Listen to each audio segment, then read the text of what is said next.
अस्सलाम वालेकुम। आज जो हमने टॉपिक डिस्कस करना है उसका नाम है वेलोसिटी टाइम ग्राफ। वो वाला ग्राफ जो हमें वेलोसिटी की वेरिएशन को बताएगा। जैसे जैसे हम टाइम गुजरता जाएगा, कोई बॉडी अपनी पोजीशन को चेंज करती है, एक जगह से दूसरी जगह मूव करती है, उसकी वेलोसिटी में तब्दीली आती है। उसको स्टडी करने के लिए जो ग्राफ हम इस्तेमाल करते हैं उसका नाम है वेलोसिटी टाइम ग्राफ। ठीक है ना।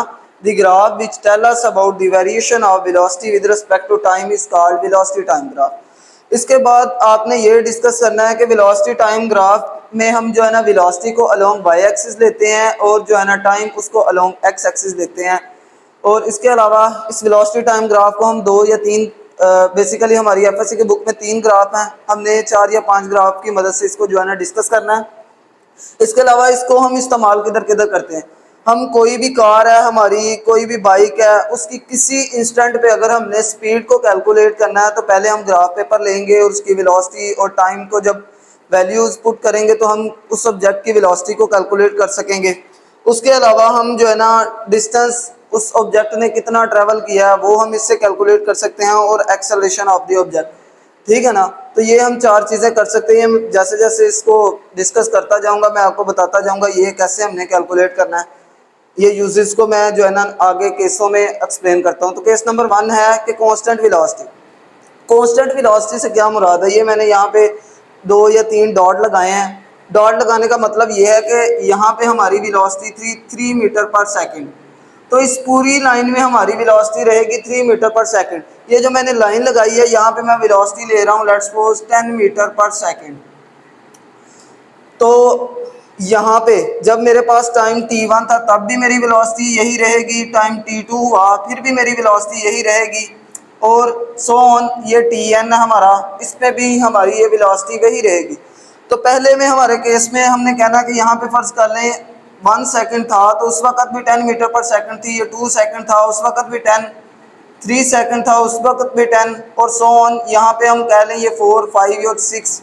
आफ्टर 6 सेकंड्स हमने जब देखा तो हमारी वेलोसिटी उस वक्त भी 10 मीटर पर सेकंड ही रहेगी। ठीक है ना।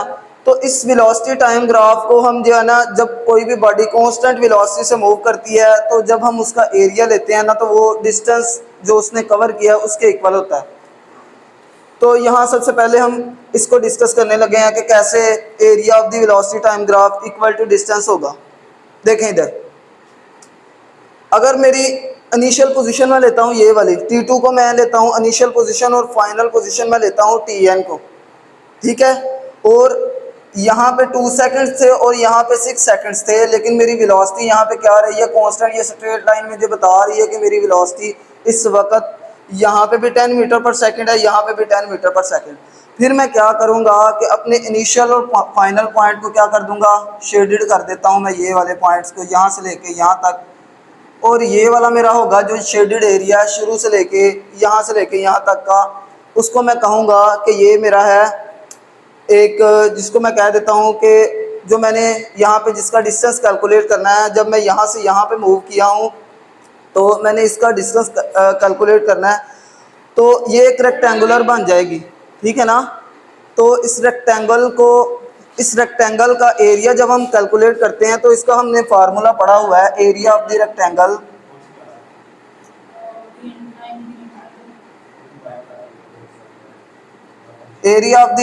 इक्वल टू होता है लेंथ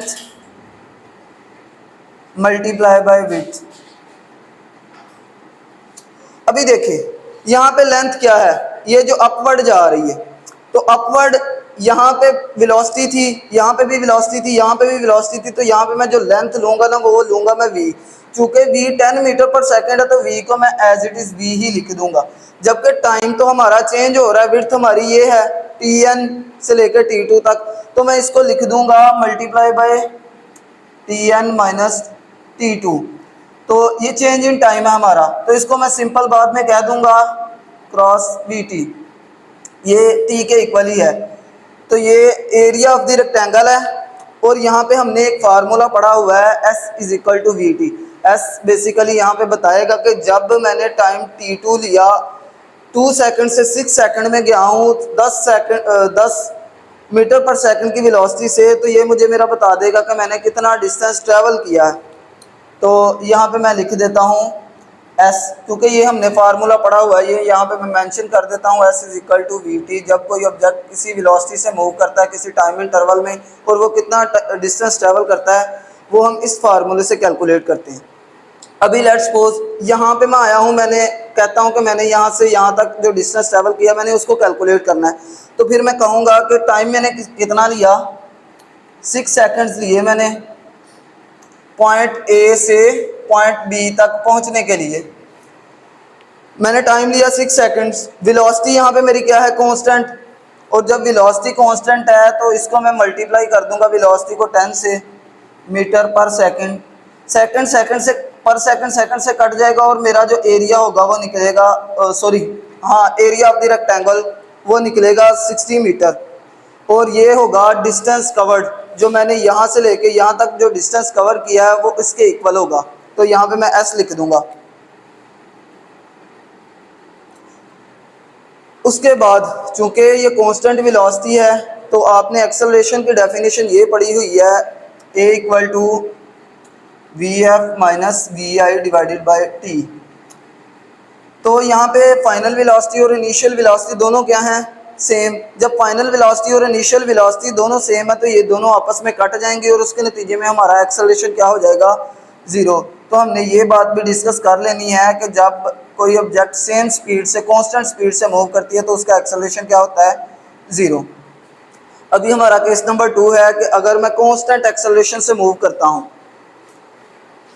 फर्ज कर लें जब मैं कांस्टेंट एक्सेलरेशन से मूव करता हूँ, इनिशियली ये है कि जैसे जैसे मेरा टाइम, कांस्टेंट एक्सेलरेशन का मतलब ये है जैसे जैसे मेरा टाइम बढ़ेगा वैसे वैसे क्या होगी, कोई कार है या बाइक है उसकी वेलोसिटी बढ़ती जाएगी। जैसे मैं ये बता रहा हूँ कि 1 सेकंड में, जब 0 सेकंड था तो उसकी वेलोसिटी भी 0 और टाइम तो है ही 0 सेकंड, लेकिन जैसे ही 1 सेकंड पे आया तो 5 मीटर पर सेकंड की वेलोसिटी, बाद में टाइम बढ़ता गया 6, इवन के 6 सेकंड्स में हमारी जो वेलोसिटी हो गई है 30 मीटर पर सेकंड। यहाँ पे हमने ये प्रूव करना है कि हमारा जो है ना टोटल एक्सेलरेशन, अगर मैं यहाँ से लेके यहाँ तक लेता हूँ, कोई भी पॉइंट ले लेता हूँ, वो जैसे जैसे मैं आगे जाता जाऊँगा वो मैं आपको बताता जाऊँगा, एक्सेलरेशन हमारा कांस्टेंट रहेगा। लेट्स सपोज अगर मैं एक्सेलरेशन यहाँ पे लेता हूँ इस पॉइंट का,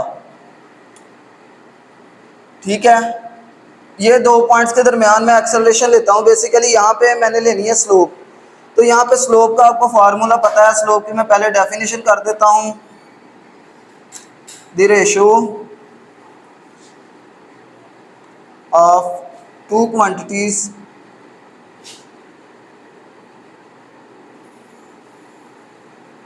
वन इज अलोंग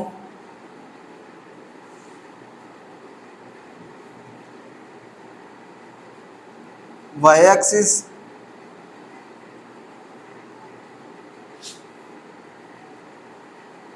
ये हम इसको इस तरह से करेंगे, ratio of one quantity to other quantity. One quantity जो होगी वो अलोंग वाई एक्सिस होगी और दूसरी क्वांटिटी होगी अलोंग एक्स एक्सिस होगी, एंड द अदर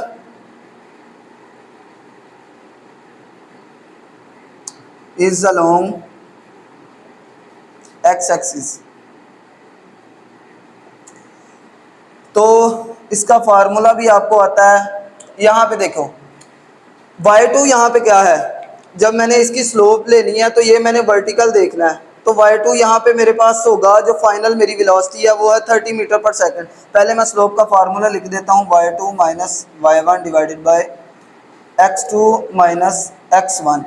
ये जो है ना हमारा जो टाइम है, देखिए इधर y2 चूँकि अलोंग वर्टिकल क्या है मेरी स्पीड और अलोंग हॉरिजॉन्टल क्या है मेरा टाइम, तो मेरा जो फाइनल टाइम है ना वो ये है, पहले मैं लेता हूँ 30 मीटर पर सेकंड और 25 को जो है ना मैं लेता हूँ अपना इनिशियल टाइम। तो मैं यहाँ पे लिखूँगा 30 माइनस 25 डिवाइडेड बाय, ये मेरा चूँकि ये वाले पॉइंट पे मैं स्लोप ले रहा हूँ अपनी, तो ये मेरा जो हॉरिजॉन्टल पॉइंट है वो ये मेरा जो फाइनल है वो 6 सेकंड है और इनिशियल जो है 5 सेकंड है। तो मैं यहाँ पे डिस्कस करूँगा 6 माइनस 5, तो ये मेरे पास आ जाएगा, इन दोनों के साथ मैं सेकंड मीटर यूनिट भी लिख देता हूँ एज आ होल, मीटर पर सेकंड। तो ये आ जाएगा 5 मीटर पर सेकंड डिवाइडेड बाय 1 सेकंड। तो जब ये सेकंड ऊपर जाएगा तो ये बन जाएगा 5 मीटर पर सेकंड का स्क्वायर। अभी हमने ये देखना है कि अब हम जिस भी दो पॉइंट्स के दरमियान कोई स्लोप लेते हैं वहाँ पे हर वक्त हमें एक्सेलरेशन जो मिलता है वो एक्सेलरेशन क्या होगा, कांस्टेंट एक्सेलरेशन होगा। अगर तो कांस्टेंट एक्सेलरेशन होगा तो ये हमारा ग्राफ ठीक है, अदरवाइज इसमें कोई मिस्टेक होगी। लेट्स सपोज ये मैं अपना लेता हूँ अब फाइनल पॉइंट, चूँकि ये मेरी फाइनल वेलोसिटी है वी एफ है, और यहाँ पे मैं ले लेता हूँ इसको मैं कह देता हूँ ए का नाम और इसको मैं कह देता हूँ बी का नाम, ठीक है ना। इन दो पॉइंट्स के दरमियान मैंने जो है ना अपना एक्सेलरेशन कैलकुलेट करना है। तो वी एफ जो होगा मेरा वो होगा 30 मीटर पर सेकंड और वी आई जो होगा 10 मीटर पर सेकंड। तो उसके लिहाज से ही मैंने टाइम देख लेना, ये मेरा 6 सेकंड है और ये मेरा 4 सेकंड है। अगर तो मेरा आंसर आता है 5 मीटर पर सेकंड का स्क्वायर ही, तो फिर मैं कहूँगा कि मेरा ये ग्राफ है बिल्कुल ठीक है और ये हमें कांस्टेंट एक्सेलरेशन दे रहा है। तो इसके लिए मैं करने लगा हूँ एक्सेलरेशन, तो एट पॉइंट कह लो ए बी, तो वी एफ हमारी होगी जो होगी वो 30 मीटर पर सेकंड है, तो जो हमारी वी आई है वो है 10 मीटर पर सेकंड। इसके साथ मैं एज अ होल मीटर पर सेकंड लिख लेता हूँ, वैसे अकेले अकेले के साथ लिखना होता है। तो ये मेरा टाइम है 6 सेकंड, और जब मैं बी पॉइंट पे आया, जब मैंने 10 मीटर पर सेकंड की वेलोसिटी से मूव किया तो उस वक्त मेरा टाइम था 2 सेकंड। तो मेरा वी एफ टी एफ जो होगा, जो मेरा फाइनल टाइम है जिसको मैं कहता हूँ T2 माइनस T1, तो T2 मेरा 6 सेकंड्स माइनस और T1 होगा 2 सेकंड। तो ये मेरे पास आता है जी 20 मीटर पर सेकंड वेलोसिटी, और ये जो मेरा टाइम आ रहा है वो आ रहा है 4 सेकंड। जब इसको मैं इसके साथ कट करता हूँ तो ये मेरे पास आ जाता है 5 मीटर पर सेकंड का स्क्वायर। यहाँ पे मुझे ये पता चल रहा है कि सेकंड, ये जो ग्राफ है ना, जब हम कॉन्स्टेंटली राइजिंग वेलोसिटी से जा रहे हैं, कहने का मतलब ये कि यूनिफॉर्म वेलोसिटी से हम मूव कर रहे हैं, जितना टाइम बढ़ रहा है उतना ही हम जो है ना स्पीड को अपनी को बढ़ाते जा रहे हैं, उस वक्त हमें मिल रहा है कांस्टेंट एक्सेलरेशन, ख्वाह किसी भी पॉइंट पे देख लें। इसके अलावा हमने इसमें एक और बात डिस्कस करनी है कि इसने डिस्टेंस जितना ट्रैवल किया है, तो मैं पहले वो भी लिख देता हूँ, उसके बाद इसका एरिया भी हम कैलकुलेट करेंगे।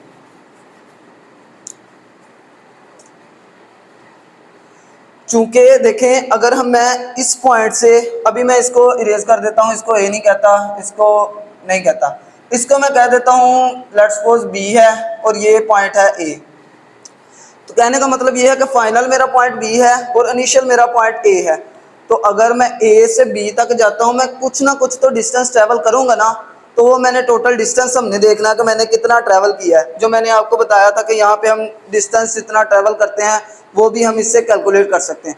तो वो उसको प्रूव करने के लिए मैं यहाँ पे फार्मूला यही यूज़ करूँगा, s is equal to v t, लेकिन यहाँ पे वी मैंने एवरेज लेनी है। एवरेज इसलिए ली क्योंकि यहाँ पे भी मैंने वेलोसिटी की वैल्यू लेनी है और यहाँ पे भी मैंने वेलोसिटी की वैल्यू लेनी है, क्योंकि मैंने दो इंटरवल के दरमियान अपने डिस्टेंस को बताना है। लेट्स सपोज मैं अगर यहाँ और यहाँ पे बताता हूँ तो फिर मेरी कोई और वैल्यू होगी, इसको मैंने बी का नाम देना होगा, लेकिन मैं इस पॉइंट और अपने फाइनल वाले पॉइंट पे जो है ना अपना टोटल डिस्टेंस बताने लगा हूँ। अभी पहले वी एवरेज की बात कर लेते हैं। इनिशियली चूंकि मैं रेस्ट पे था, इनिशियली जब मैं पॉइंट ए पे था, जाहिर सी बात है रेस्ट पे था, चूँकि मेरी यहाँ पे वेलोसिटी क्या है 0, तो यहाँ पे मेरी जो इनिशियल वेलोसिटी होगी वो किसके इक्वल होगी 0 के। लेकिन जब मैं इस पॉइंट पे आ गया तो उस वक्त मैं रेस्ट पे तो नहीं था, मैं तो इंक्रीजिंग वेलोसिटी से था। वहाँ पे जो मेरा ग्राफ शो कर रहा है कि मैं 30 मीटर पर सेकंड पे था, लेकिन यहाँ पे मैं मेंशन करूँगा कि जब मैं फाइनल किसी पॉइंट पर पहुँचा हूँ ना, उस वक्त मेरी वेलोसिटी हो गई है, फाइनली वेलोसिटी वी एफ हो गई है।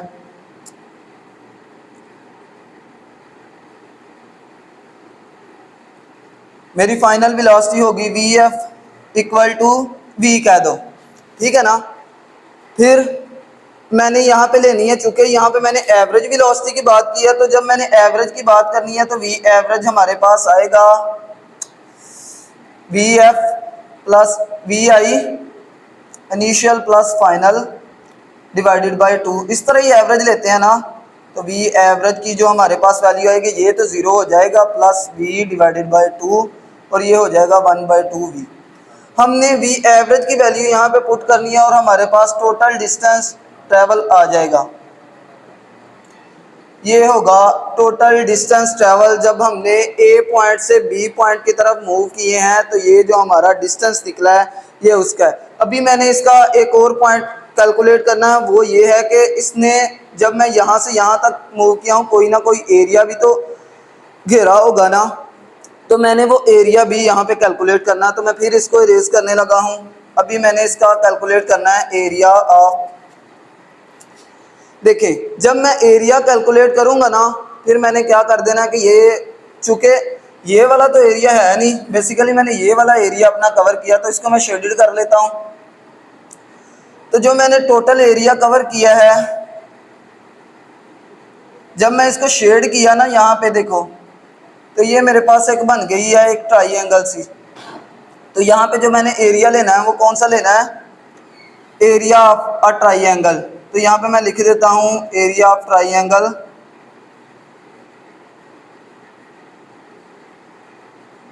एरिया ऑफ ट्राइंगल का फार्मूला आपको पता है 1/2 लेंथ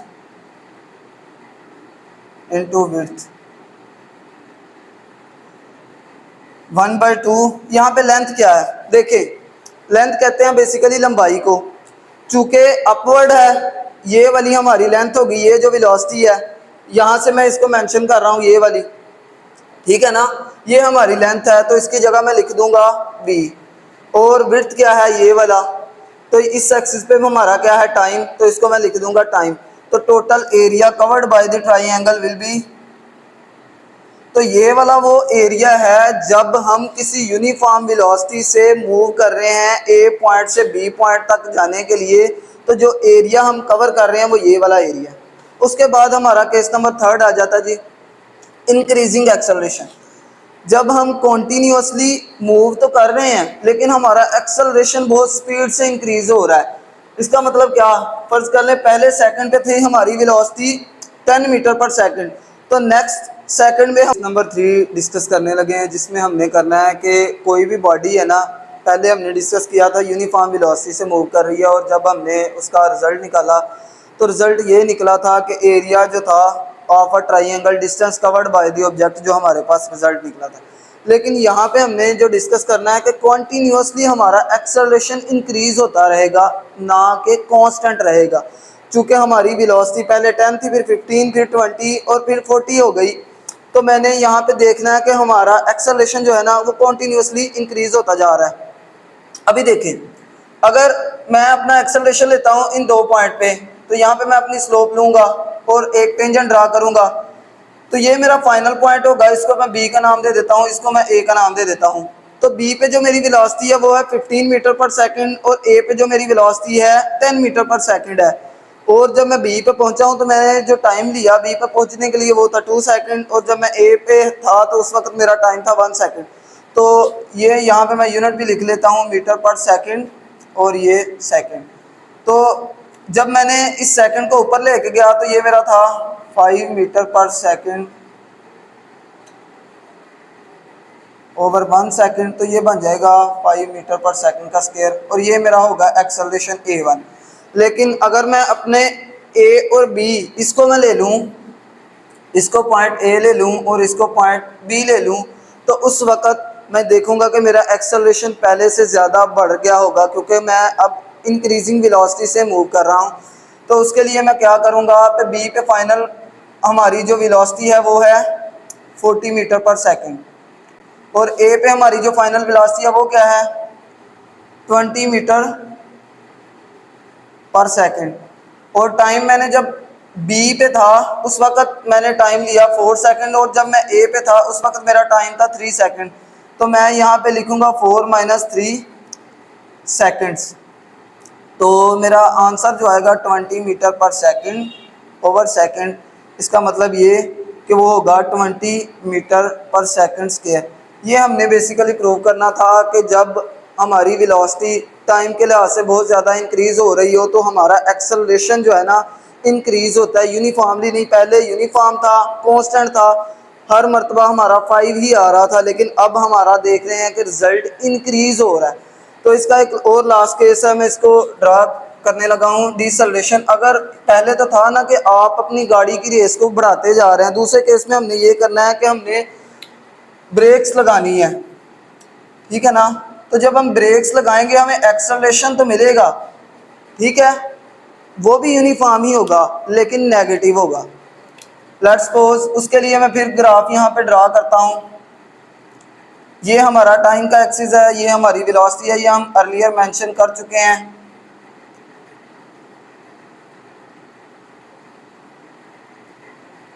ये वो वाला केस है जब हम ब्रेक्स लगा रहे थे, तो यहाँ पे जो टाइम था लेट्स सपोज कह लो कि 2 सेकंड था, यहाँ पे जो टाइम था 4 सेकंड है, और यहाँ पे 6 सेकंड्स है, और यहाँ पे 8 सेकंड है।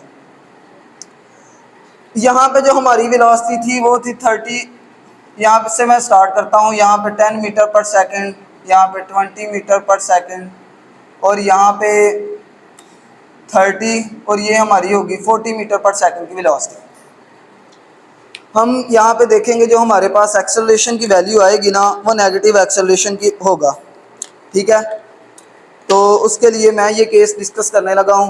लेट्स सपोज मैं अगर यहाँ पे अपना एक्सेलरेशन देखता हूँ इन दो पॉइंट्स के दरमियान, इसको मैं कह देता हूँ ए और इसको कह देता हूँ बी। एक्सेलरेशन का आपको फार्मूला पता है, v F minus we I divided by T2 minus T1। अगर मैं ए पॉइंट पे देखूँ तो यहाँ पे मेरी वेलोसिटी कितनी, ये मेरी होगी फिर इनिशियल वेलोसिटी। फाइनल चूँकि मैं ब्रेक्स लगा रहा हूँ तो ब्रेक्स में मेरी वेलोसिटी कॉन्टीन्यूसली डिक्रीज हो रही है, और ये जो बी वाली वेलोसिटी है ये मेरी होगी फाइनल वेलोसिटी। तो जो मेरी यहाँ पे फाइनल वेलोसिटी है उसकी वैल्यू आ रही है 30 मीटर पर सेकंड, और जो मेरी इनिशियल वेलोसिटी है उसकी वैल्यू आ रही है 40 मीटर पर सेकंड। और जब हमने देखना है, जब मेरी इनिशियल वेलोसिटी थी उस वक़्त मैंने जो इनिशियली जब ब्रेक्स लगाई और मेरी स्पीड यहाँ से कम होना स्टार्ट हो गई, तो 2 सेकंड्स में मेरी ये जो ना 40 मीटर पर सेकंड पे आई है। पहले हो सकता है 60 हो या 80 हो, तो 2 सेकंड में मेरी आ गई गाड़ी 40 मीटर पर सेकंड पे, और 4 सेकंड्स के बाद आई है वो 30 मीटर पर सेकंड पे।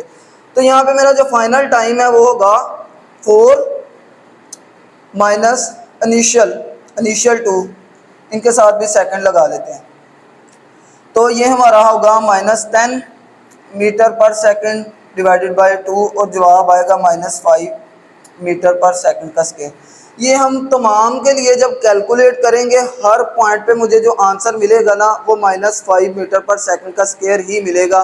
बेसिकली हमने ये बताना है कि यहाँ पे जो हमें एक्सेलरेशन की वैल्यू मिल रही है ना वो एक्सेलरेशन की वैल्यू नेगेटिव है। तो ये थे हमारे 4 केसेस जिसमें हमने वेलोसिटी टाइम ग्राफ को डिस्कस किया। उम्मीद है आप इसको जो है ना